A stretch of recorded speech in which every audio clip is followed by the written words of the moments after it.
Shalom Bapak Ibu, apa kabar? Puji Tuhan. Bapak Ibu, kalau saudara sudah siap untuk belajar firman sama-sama, saya ajak saudara untuk buka bersama dengan saya dalam 1 Korintus pasal yang kedua. 1 Korintus pasal yang kedua. Saya akan baca ayatnya rada panjang Pak Ibu. Ayat 6 sampai dengan ayat 12. 1 Korintus pasal yang kedua. Ayat 6 sampai dengan ayat yang ke-12. Kalau Bapak Ibu sudah dapat, saya akan baca untuk kita. 1 Korintus pasal 2 ayat 6. Judul perikopnya adalah hikmat yang benar. Sungguh pun demikian kami memberitakan hikmat di kalangan mereka yang telah matang. Yaitu hikmat yang bukan dari dunia ini dan yang bukan dari penguasa-penguasa dunia ini. Yaitu penguasa-penguasa yang akan ditiadakan. Tetapi yang kami beritakan ialah hikmat Allah yang tersembunyi dan rahasia yang sebelum dunia dijadikan telah disediakan Allah bagi kemuliaan kita. Tidak ada dari penguasa dunia ini yang mengenalnya. Sebab kalau sekiranya mereka mengenalnya, mereka tidak menyalibkan Tuhan yang mulia.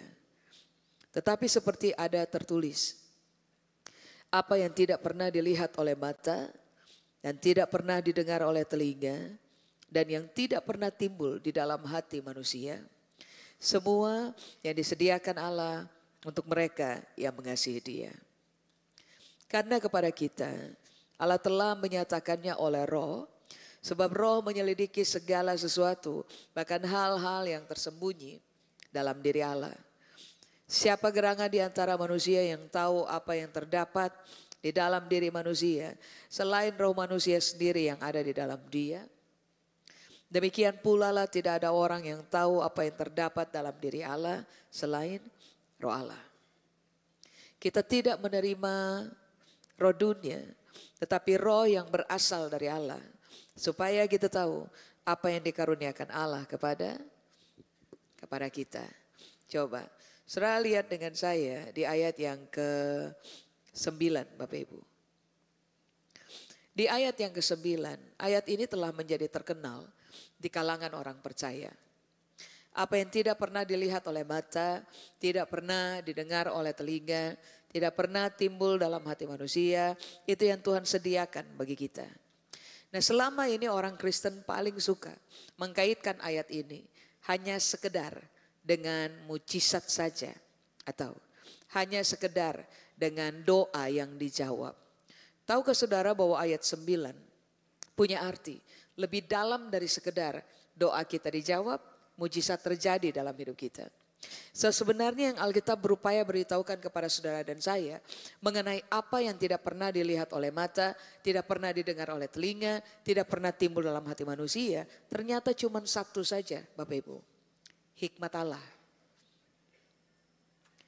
Hikmat yang ada dalam diri Allah itu tidak pernah dilihat oleh mata, tidak pernah didengar oleh telinga, tidak pernah timbul dalam hati manusia.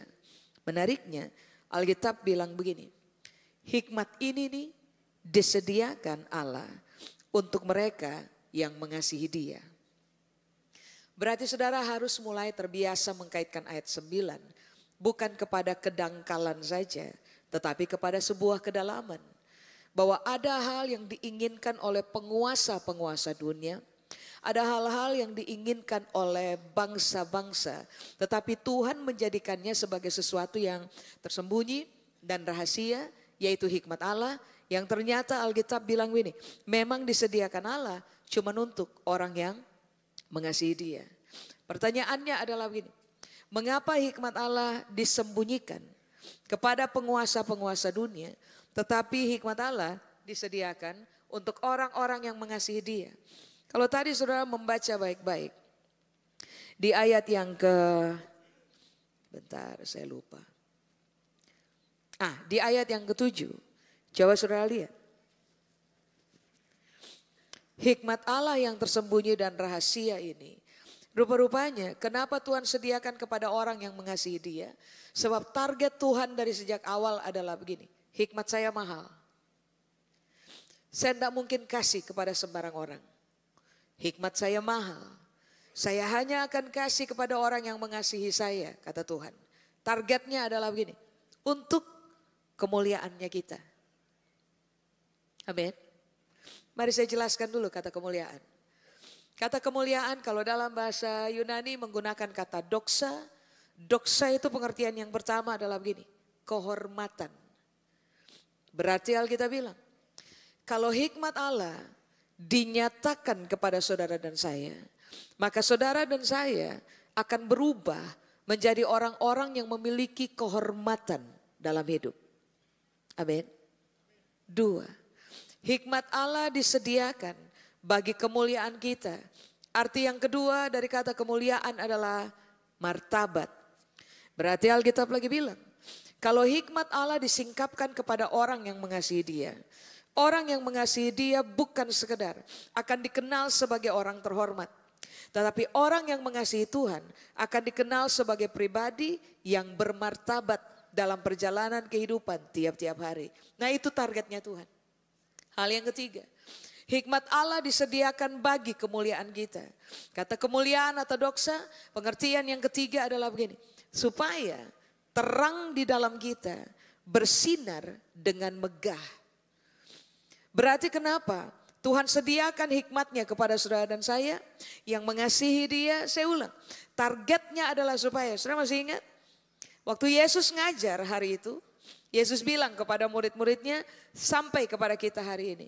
Kamu adalah terang dunia. Masih ingat itu? Kita adalah terang dunia. Rupa-rupanya Tuhan menyediakan hikmatnya bagi kita supaya nanti terang di dalam kita itu bersinar dalam seluruh kemegahan. Supaya pada akhirnya saudara dan saya ulang, hidup terhormat, hidup bermartabat, terang di dalam kita, bersinar dalam kemegahan. Alkitab bilang begini, Tuhan punya satu hal sebagai rahasia, hikmatnya yang dinyatakan kepada kita. Tapi kalau saudara kembali lagi kepada ayat yang ke-9, Alkitab bilang begini, hikmat itu cuma disingkapkan kepada orang yang mengasihi dia. Berarti coba saudara uji ulang. Bagi semua orang yang kedapatan mengasihi Tuhan, perhatikan saja bagaimana mereka hidup. Saudara akan menemukan bahwa mereka hidup terhormat. Saudara akan menemukan bahwa mereka hidup bermartabat. Saudara juga akan menemukan bahwa terang di dalam mereka itu akan bersinar dalam seluruh kemegahan. Mengapa begitu? Karena memang itu desainnya Tuhan untuk kehidupannya kita. Makanya coba saudara lihat kembali di ayat yang ke-7. Alkitab bilang ini, hikmat Allah ini, Alkitab bilang ini, tersembunyi dan rahasia. Kata tersembunyi di situ, Alkitab bilang ini, memang sengaja disembunyikan. Kenapa coba? Berarti Alkitab lagi bilang, ini hikmat tidak murahan. Tidak sembarangan dilepaskan kepada banyak orang. Sembunyi. Berikutnya rahasia. Satu, sengaja disembunyikan. Yang kedua, rahasia. Tidak ada orang yang bisa memahami pikiran Tuhan. Tapi Paulus pernah menulis, kami memahami pikiran Kristus. Tidak ada orang yang bisa memahami jalan-jalan Tuhan. Tetapi kita, orang yang mengasihi Tuhan, rupa-rupanya kepada kita, ini yang Alkitab bilang, misteri itu disingkap. Sehingga pada akhirnya saudara dan saya bisa memahami jalan-jalan Tuhan dalam kehidupan kita. Saya ulang Bapak Ibu. Tuhan sengaja menyembunyikan hikmatnya kepada penguasa-penguasa dunia. Dan yang kedua, kata rahasia Alkitab bilang ini, Tuhan menjadikan dirinya misteri. Tahu misteri itu? Susah dipecahkan. Tapi untuk orang yang mengasihi Tuhan, Tuhan tidak menyelubungi dirinya dengan misteri. Tuhan tidak menutup dirinya sebagai sebuah misteri. Tuhan menyingkapkan dirinya kepada orang yang mengasihi Tuhan. Saya ulang. Karena memang Tuhan punya target adalah saudara dan saya harus hidup terhormat.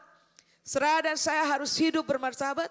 Terang di dalam kita harus bersinar dengan megah.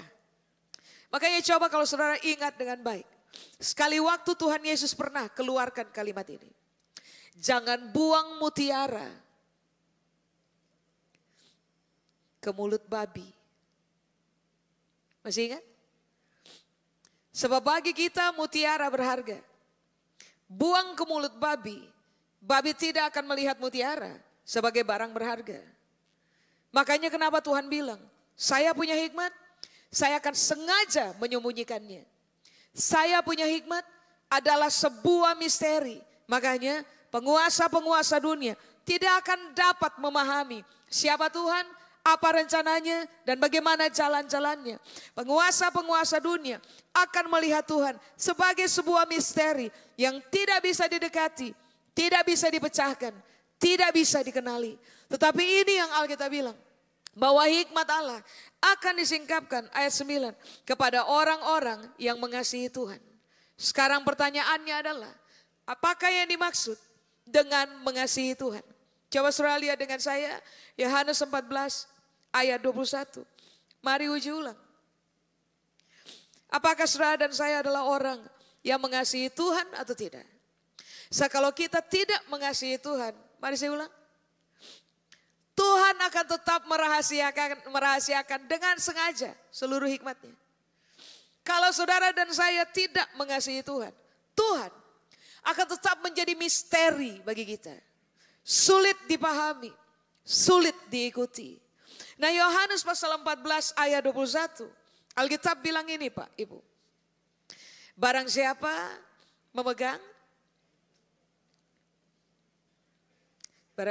memegang perintahku dan melakukannya, dialah yang mengasihi aku.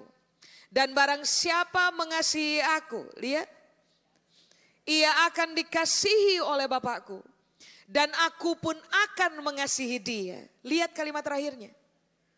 Dan akan menyatakan diriku kepadanya.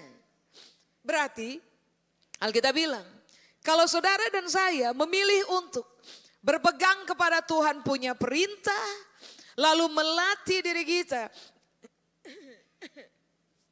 dari satu hari ke hari yang berikutnya, maka saudara dan saya adalah orang yang mengasihi Tuhan.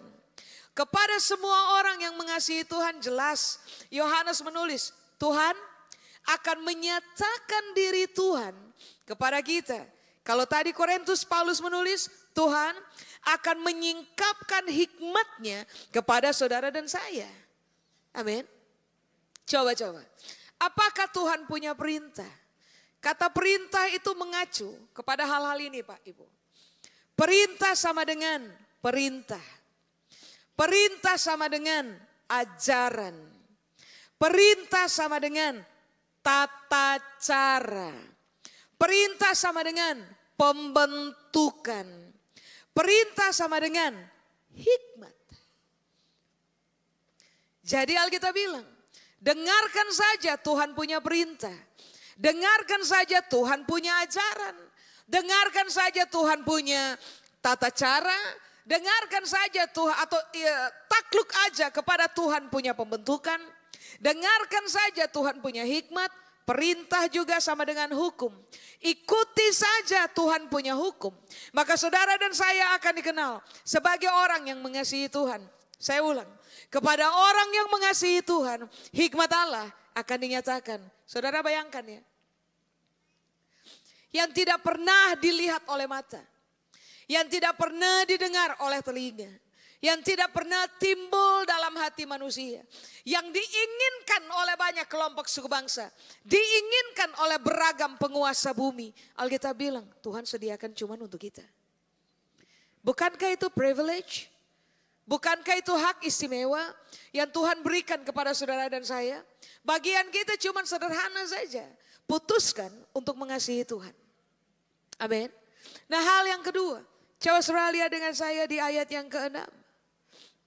Nanti saya jelaskan kepada saudara apakah hikmat. Tapi dengarkan ini baik.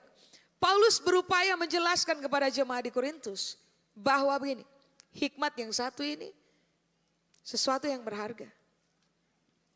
Yang mahal harganya. Segala sesuatu yang mahal harganya. tidak bisa dibeli oleh sembarang orang. Segala sesuatu yang mahal harganya tidak bisa didapatkan oleh banyak orang. Betul? Tapi kepada kita yang mengasihi Tuhan, sesuatu yang berharga ini disiapkan memang bagi kita. Nah yang kedua, ayat 6. Siapakah yang bisa memperoleh hikmat Allah? Yaitu begini. Apa yang tidak pernah dilihat oleh mata, tidak pernah didengar oleh telinga, tidak pernah timbul dalam hati manusia. Di ayat 6 Alkitab bilang, kami memberitakan hikmat di kalangan mereka yang telah matang, Pak Ibu. Tahukah saudara bahwa hikmat Allah akan disingkapkan kepada orang yang mengasihi Dia? Tapi yang kedua, hikmat Allah akan disingkapkan kepada orang-orang yang matang. Kata matang Yunani bilang teleios. Teleios arti yang pertama adalah orang-orang yang dewasa. Yang dengan sengaja memutuskan untuk meninggalkan kekanak-kanakan. Hikmat tidak akan bekerja dalam kehidupan manusia yang kekanak-kanakan. Sebaliknya, hikmat akan dinyatakan belak-belakan kepada orang-orang yang memang memilih untuk begini, Pak, Ibu. Sadar tentang kekanak-kanakan, menyingkirkan kekanak-kanakan, terfokus mengejar kedewasaan. Kepada yang seperti ini, Alkitab bilang, hikmat Allah akan disingkapkan. Sekarang pertanyaannya, apakah kekanak-kanakan? Sederhana, Pak, Ibu. Untuk orang-orang yang menuntut dilayani, tanpa mau melayani, cermati saja. Hikmat Allah tidak akan tersingkap menyeluruh kepada kekanak-kanakan.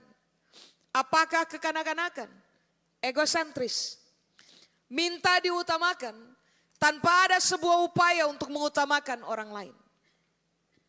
Minta dijadikan prioritas tanpa ada upaya untuk menjadikan orang lain sebagai prioritas. Apakah kekanak-kanakan? Kekanak-kanakan artinya adalah begini. Orang-orang yang sulit memasang kendali pada emosi. Orang-orang yang sulit memasang kendali pada cara berpikir. Orang-orang yang sulit sekali memasang kendali pada lidah.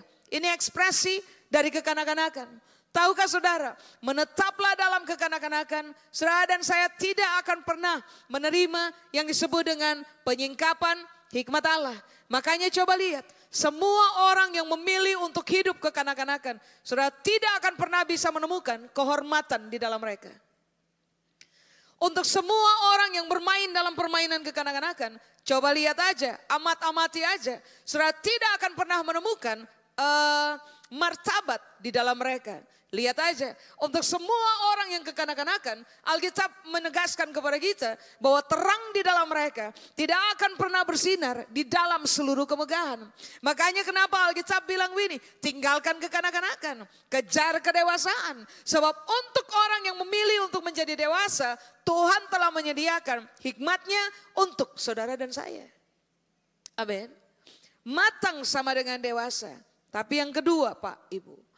Matang sama dengan artinya begini.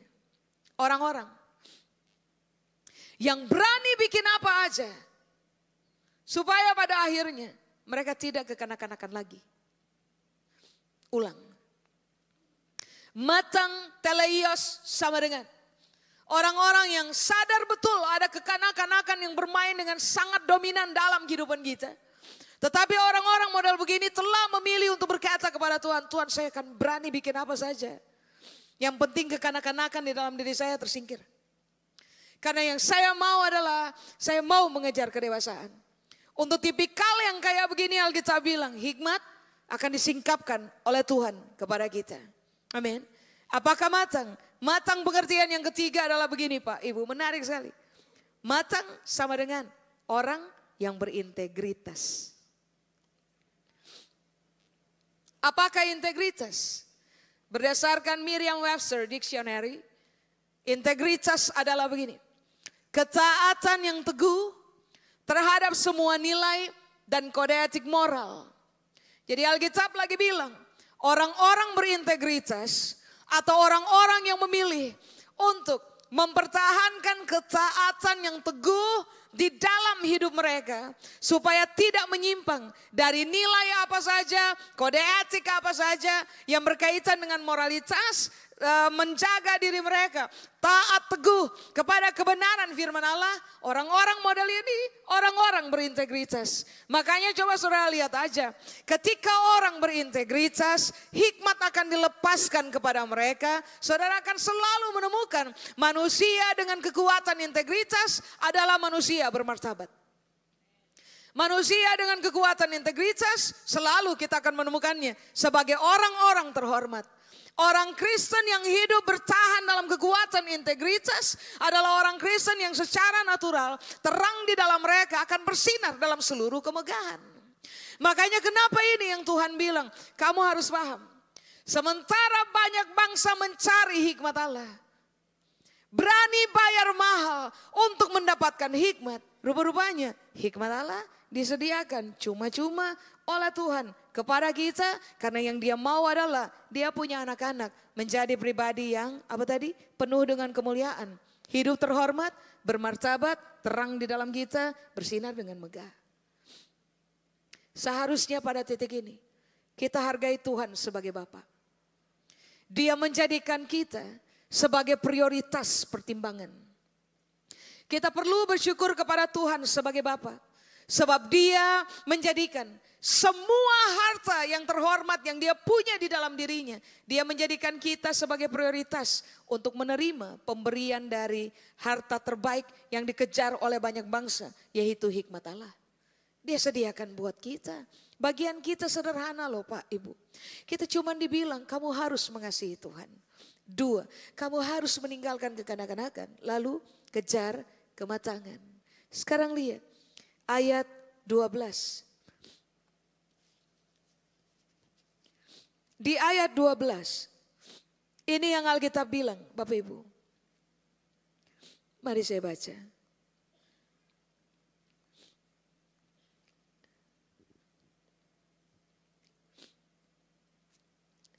Kita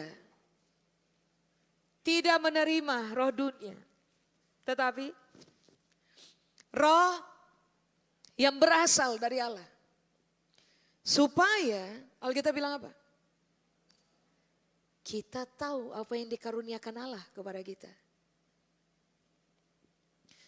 Saudara dan saya tidak perlu cari roh Allah jauh-jauh. Sebab roh Allah hidup di dalam kita. Cuman roh Allah saja yang bisa memahami hikmat Allah. Sebab roh Allah adalah Allah sendiri. Dia hidup di dalam kita. Dia bukan udara, Bapak Ibu. Dia bukan asap. Dia adalah pribadi Allah sendiri yang menetap di dalam kita. Masih ingat Yesus pernah keluarkan kalimat ini?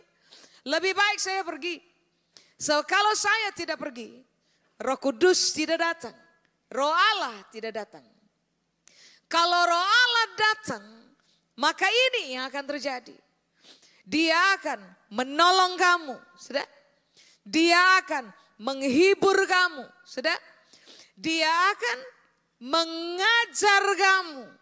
Lalu Alkitab juga bilang ini, kalau Roh Allah datang dalam kehidupan kita, Roh Allah akan bekerja begitu rupa untuk menginsafkan kita terhadap dosa, terhadap kebenaran, terhadap penghakiman. Jadi Alkitab bilang ini, Roh Allah yang adalah Allah sendiri, yang ternyata ada di dalam kita, adalah roh yang akan menolong saudara dan saya untuk memahami hikmat Allah yang adalah misteri yang tidak akan dibuka kepada yang lain selain kepada kita. Makanya untuk bisa mendapatkan mendapatkan hikmat, saudara dan saya harus menjadi orang-orang yang begini Pak, Ibu, bergaul karib dengan roh Allah. Amin. Bagaimana cara kita bergaul karib dengan roh Allah? Sederhana saja. Renungkan firman Allah. Minta Roh Allah bantu kita paham firman Allah. Sebab firman Allah adalah Allah sendiri. Firman Allah adalah hikmat Allah. Kita perlu bergaul karib dengan Roh Allah. Salah satu buktinya adalah begini. Kita memilih untuk takluk kepada didikan kebenaran firman Allah. Kita memilih untuk taat aja kepada firman Allah. Lalu kemudian memilih untuk meninggalkan dosa, pelanggaran, kejahatan. Dari mana saudara dan saya tahu bahwa kita sedang bergaul karib dengan Roh Allah? Sederhana saja, lihat buah yang kita hasilkan. Sebab waktu kelakuan saudara dan saya tidak mewakili kebenaran, kita sudah paham, kita tidak sedang bergaul karib dengan Roh Allah di dalam kita. Tetapi pada waktu saudara dan saya didapati sebagai orang-orang yang begini, takluk aja kepada kebenaran. Memilih untuk melatih diri one day at a time. Untuk taat aja kepada firman Allah. Harga mati Pak, Ibu, saudara dan saya adalah orang yang sedang bergaul karib dengan Roh Allah. Kekariban kita dengan Roh Allah di dalam firman Allah akan menolong saudara dan saya untuk memahami hikmat Tuhan di dalam kita. Amin. Berhenti hidup dalam daging Pak, Ibu. Kalau saudara dan saya memilih untuk hidup dalam daging, kita adalah orang-orang yang tidak sedang membiarkan Roh Allah memerintah hidupnya kita. Kitab Galatia mengajar, dari dulu rival dari daging adalah roh. Siapa hidup dalam daging, dia tidak akan berhasil hidup dalam roh. Dia tidak akan berhasil dididik oleh Roh Allah, karena dia akan menolak didikan dari Roh Allah, ajaran dari Roh Allah, penghiburan dari Roh Allah, pertolongan dari Roh Allah, penginsafan yang dikerjakan oleh Roh Allah di dalam kita. Makanya saudara dan saya perlu memilih untuk begini. Saya tidak mau hidup dalam daging lama-lama. Kalau saya hidup dalam daging lama-lama, hikmat Allah tidak akan dinyatakan belak-belakan untuk kehidupan saya. Dan itu berarti sayanya yang rugi. Saya harus memilih untuk membiarkan Roh Allah pimpin saya. Waktu saya renungkan firman, saya harus meminta Roh Allah didik saya kebenaran. Supaya pada akhirnya hikmat Allah dinyatakan kepada saudara dan saya. Karunia Allah dalam bentukan hikmat akan diberikan kepada saudara dan saya. Dan ternyata hikmat itu akan menguntungkan saudara dan saya. Amin. Nah mari sekarang kita lihat apakah hikmat yang dicari oleh bangsa-bangsa yang Tuhan siapkan buat kita. Apakah hikmat? Ingat ini baik. Alkitab bilang saja, mencintai Tuhan, kejarlah kedewasaan, jadi orang yang dewasa. Dan yang ketiga, hiduplah dalam roh. Tinggalkan kedagingan, tinggalkan kekanak-kanakan dalam hidupnya kita. Maka saudara dan saya akan berpotensi sebagai orang-orang yang gampang sekali menerima karunia Allah, yaitu hikmat Allah. Apakah hikmat? Hikmat kalau dalam bahasa Yunani menggunakan kata Sophia. Makanya kalau saudara kasih nama anak Sophia, atau kalau saudara punya nama adalah Sophia, saudara adalah orang yang harusnya sangat diberkaya oleh hikmat Allah. Yang kurang menarik adalah sekarang ini orang kasih nama anjing Sophia. Agak sulit dipahami memang. Padahal kata Sophia itu berarti sama dengan hikmat Allah. Sekarang mari kita lihat apakah hikmat yang saudara dan saya harus memilikinya. Hikmat adalah kebijaksanaan yang lebih tinggi dari kebijaksanaan dunia. Kita ketemu dengan banyak orang bijak dalam hidupnya kita, teman-teman. Tapi untuk orang-orang yang mengasihi Tuhan, yang takut kepada Tuhan, menjauhi kejahatan, hidup dipimpin oleh Roh Allah, mengejar kedewasaan, saudara duduk saja dengan tipikal yang kayak begini, saudara akan mendapati bahwa kebijaksanaan yang mereka punya selalu berada lebih tinggi di atas kebijaksanaan dunia. Halo? Apakah hikmat? Hikmat itu artinya adalah begini, Bapak Ibu. Kecerdasan dan ketajaman. Sudah? Karena memiliki pengetahuan dan pengalaman. Berarti Alkitab lagi bilang, Tuhan akan menambah-nambahkan kebijaksanaan dalam saudara dan saya.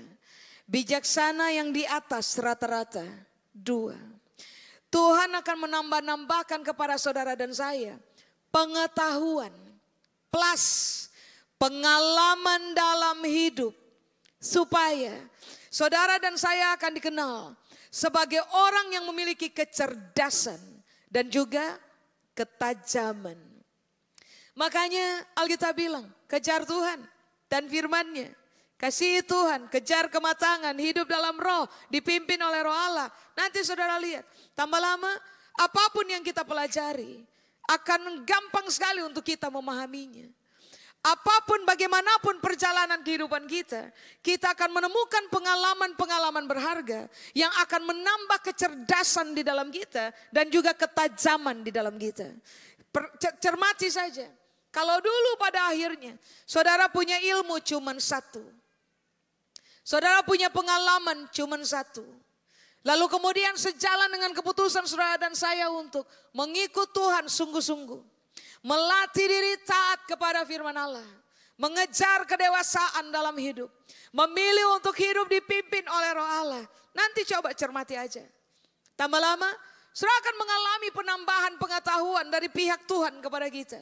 Tambah lama Tuhan akan membawa saudara dan saya ke atas gunung, ke dalam lembah, memberikan kepada kita pengalaman-pengalaman berharga yang nantinya akan membuat saudara dan saya menjadi orang-orang yang semakin cerdas menyikapi hidup dan tajam untuk mengambil keputusan atau bahkan pilihan apa saja. Orang-orang dengan kekayaan pengalaman akan tahu bagaimana memutuskan dengan benar. Apalagi orang-orang dengan kekayaan pengetahuan.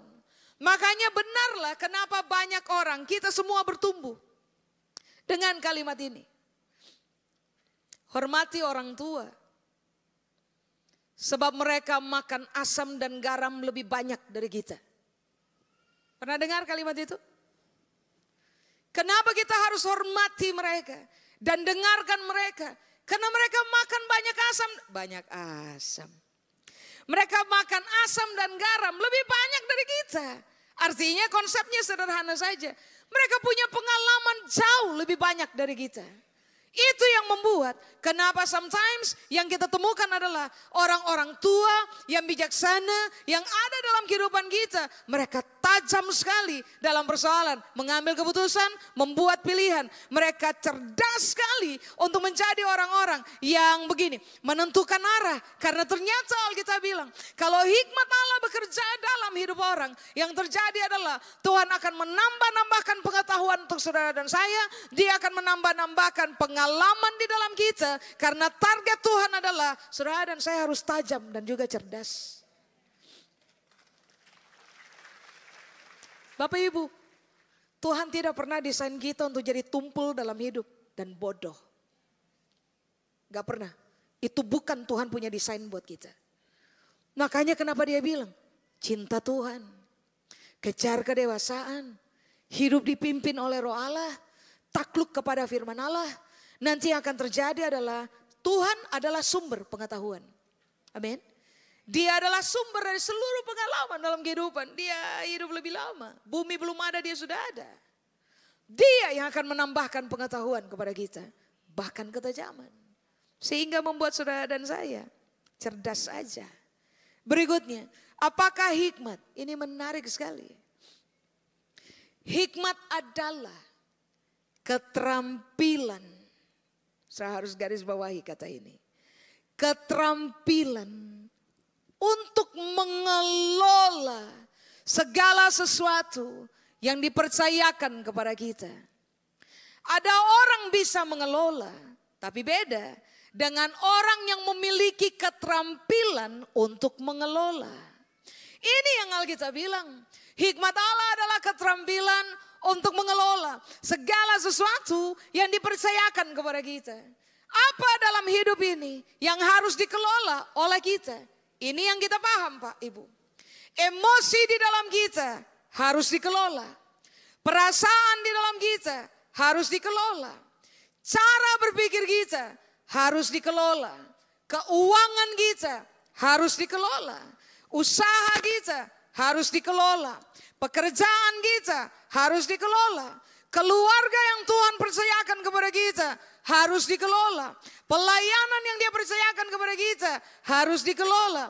Kalau orang tidak punya hikmat, apapun yang ada padanya tinggal tunggu waktu, pasti rusak. Coba.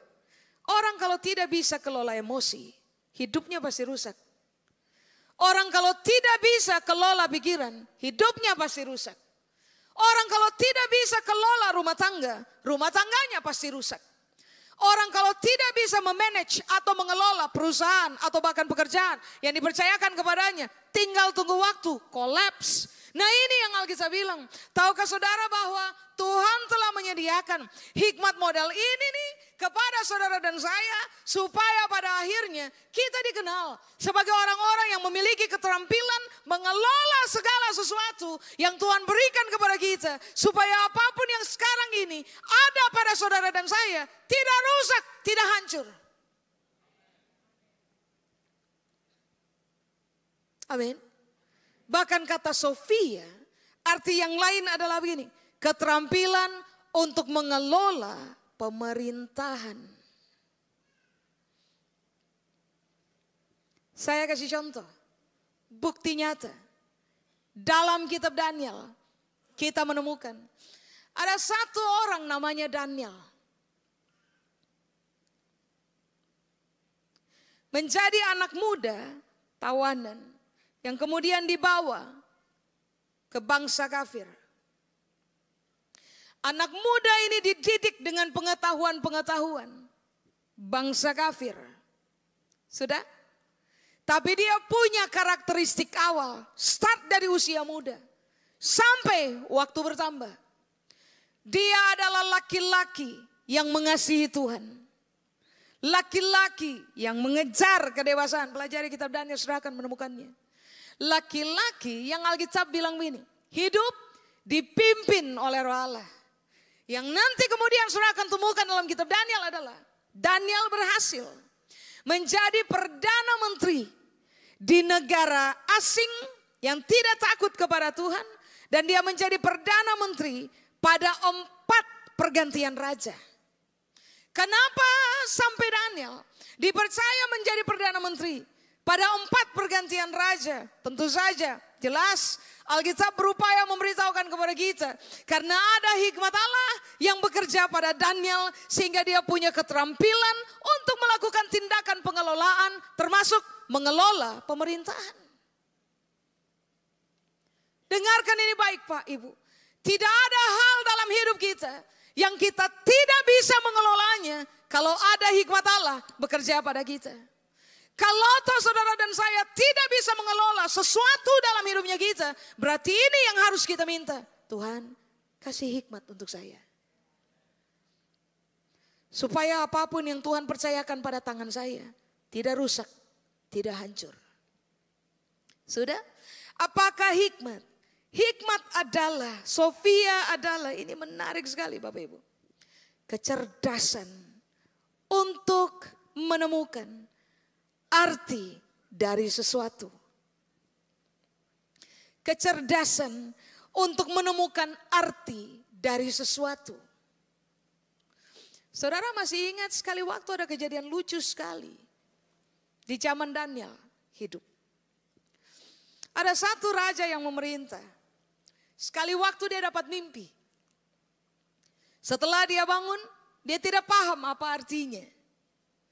Lalu kemudian dia panggil seluruh orang bijaksana satu kerajaan. Waktu orang-orang bijaksana satu kerajaan ngumpul, ini yang dia tanya kepada mereka. Agak lucu nih. Ini pertanyaan dia kepada semua orang bijak dalam kerajaan. 1, kasih tahu buat saya mimpi saya apa. Kalau saya jadi salah satu orang bijak dalam kerajaan itu, saya akan bilang begini, sebentar. Yang mimpi raja, kenapa raja tanya saya? Kalau yang mimpi saya bisa jelaskan. Kalau yang mimpi raja, bagaimana mungkin saya bisa jelaskan? Kita tidak janjian untuk mimpi sama-sama. kita bahkan tidak pernah bikin janji untuk memimpikan impian yang sama. Jadi pertanyaan raja hari itu rada lucu. Raja bertanya kepada orang bijak, kasih tahu buat saya isi mimpi saya. Lalu kemudian kasih tahu buat saya apa artinya. Coba, kitab Daniel memberitahukan kepada kita, semua orang bijak dalam kerajaan mundur. Siapa yang tampil? Daniel.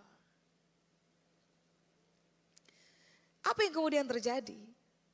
Daniel bisa kasih tahu buat raja. Raja mimpi apa? Apakah Daniel ada dalam mimpinya raja? Tidak ada kan? Apakah Daniel tidur bersama-sama dengan raja? Lalu ada selang yang dikonek kepada mereka punya otak. Sehingga waktu raja mimpi, Daniel tahu, oh raja lagi mimpi ini. Enggak ada konsepnya. Tapi hari itu Daniel kasih tahu kepada raja. Raja punya isi mimpi tuh ini raja. Lalu begini, kalau memang raja tidak tahu apa artinya, mari saya kasih tahu. Arti dari mimpi raja adalah ini. Coba. Ini apa? Ini hikmat. Pernahkah saudara berbenturan dengan kasus-kasus tertentu? Pintu tertutup, jendela tertutup, lubang angin tidak ada. Saudara stuck aja. Berhadapan dengan masalah. Tiba-tiba saudara berdoa kepada Tuhan. Minta Tuhan pertolongan. Pernahkah saudara mengalami tiba-tiba ting muncul lampu di otak? Lalu saudara bisa tahu aja, solusinya ini. Nah tahukah saudara bahwa itu hikmat? Makanya begini, kalau sulit memahami arti hidup, sulit memahami jalan hidup, sulit memahami masa depan, sulit memahami tujuan hidup. Nah ini yang Alkitab bilang, kalau hikmat bekerja dalam hidup saudara dan saya, kita tidak akan mengalami kesulitan untuk memahami untuk alasan apa kita hidup. Kita tidak akan mengalami kesulitan untuk tahu tujuan hidupnya kita, jalan-jalan yang harus kita lalui, cara hidup yang bagaimana yang harus kita bangun dalam kehidupan kita. Kita tidak akan mengalami kesukaran Pak Ibu. Mengapa? Karena Alkitab bilang kalau hikmat bekerja pada kita, maka saudara dan saya akan memiliki kecerdasan untuk menemukan arti di balik sesuatu. Amin. Apakah hikmat? Hikmat itu artinya adalah begini Pak, Ibu. Ini menarik sekali. Keterampilan untuk menjadi ahli pada bidang apa saja. Saudara sedang bergelut dengan bidang apa? Kedokteran misalnya. Kalau saudara memilih untuk begini, mengasihi Tuhan, mengejar kedewasaan, memilih untuk hidup dipimpin oleh Roh Allah. Tahukah saudara bahwa ini yang Alkitab bilang. Tuhan limpahkan hikmatnya kepada kita dengan kata lain. Tuhan akan memberikan keterampilan kepada saudara. Contoh kalau saudara adalah tenaga kesehatan, dokter misalnya. Tuhan akan memberikan keterampilan kepada saudara. Saudara-saudara menjadi ahli pada saudara punya bidang. Sometimes dokter ketika mereka membedah orang tertentu. Lalu mereka stuck aja karena mereka melihat bahwa ini ada masalah. Gak bisa terpecahkan. Tahukah saudara pada titik-titik kayak begitu tuh. Kita butuh hikmat Allah. Sebab Tuhan yang cipta manusia. Tuhan yang tahu bagaimana aliran darah. Tuhan yang tahu sel-sel dalam tubuh manusia. Tuhan yang tahu semua kompleksitas yang berkaitan dengan tubuh manusia. Ketika ada dokter-dokter yang memilih untuk mengasihi Tuhan, mengejar kedewasaan, memilih untuk hidup dipimpin oleh Roh Allah, percayalah hikmat Allah disediakan kepada saudara, sehingga saudara akan dikenal sebagai orang yang sangat terampil untuk menjadi ahli pada bidang yang Tuhan percayakan kepada saudara.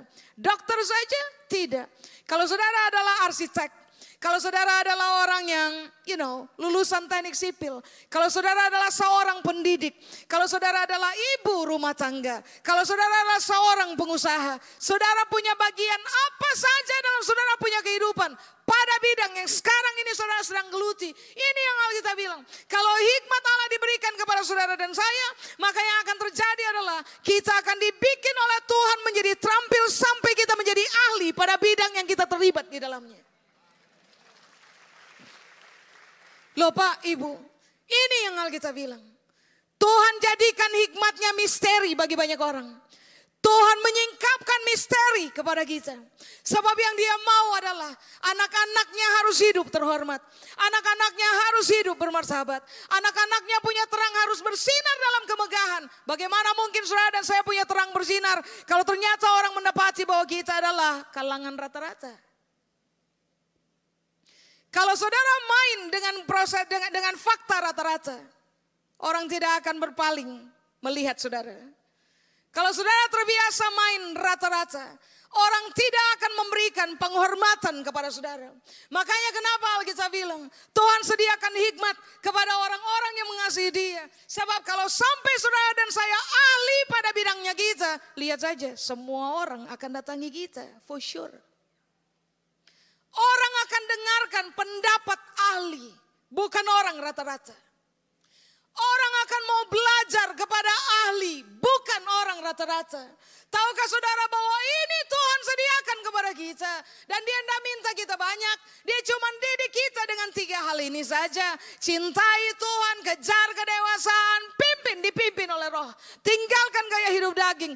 Kamu akan menjadi ahli pada apa saja yang Tuhan percayakan kepada kamu. Bayangkan semua orang akan hormati kita. Karena kita ahli di kita punya bidang. Itu hikmat.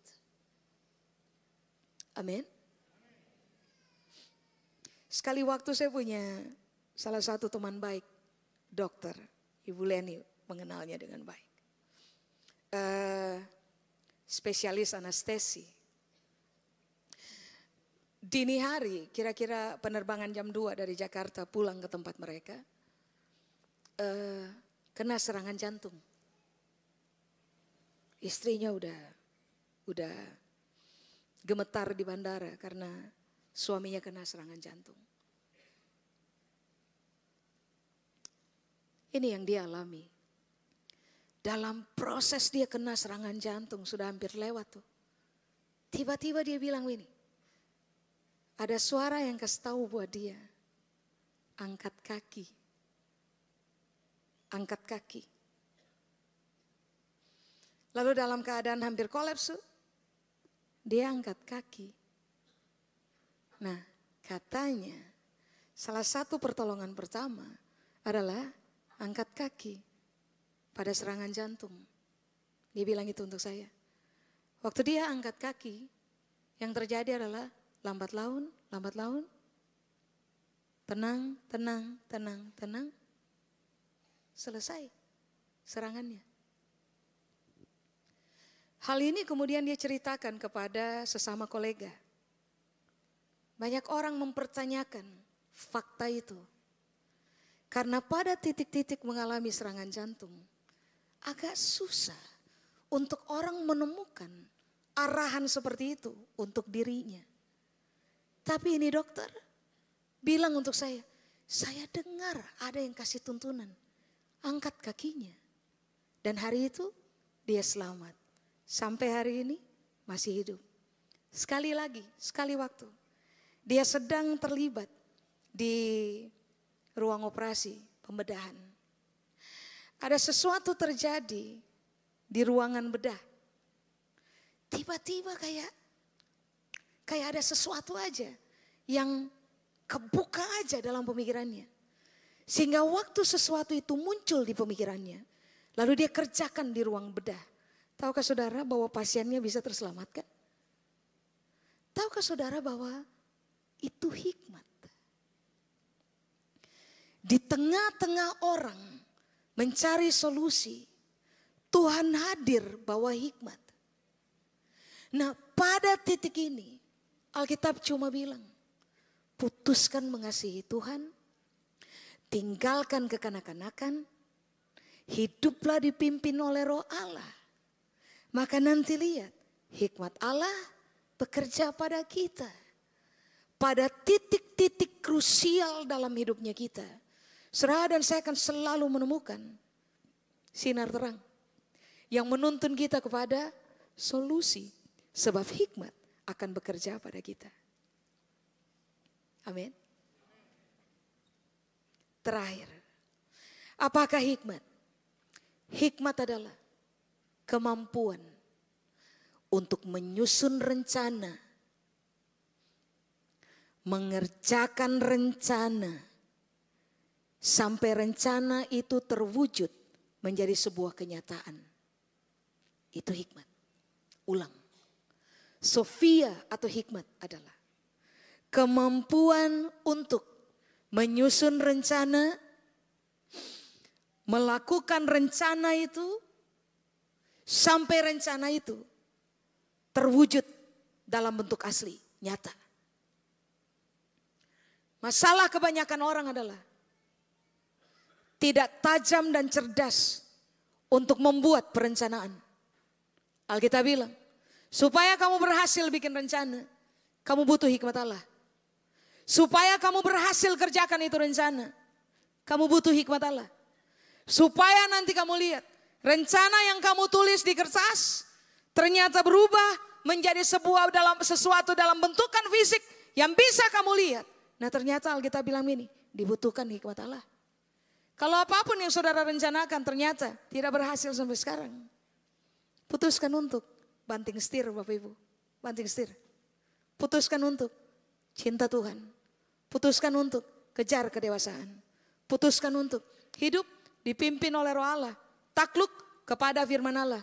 Nanti saudara lihat, kalau hikmat bekerja pada kita, saudara dan saya akan dikenal sebagai orang-orang yang mahir menyusun rencana, mengimplementasikan rencana tersebut, sampai pada akhirnya rencana tersebut terwujud nyata. Dan itu adalah sebuah pencapaian bagi kita. Pencapaian terjadi karena hikmat Allah bekerja dalam kita. Kejar. Amin. Sudah, saya selesai.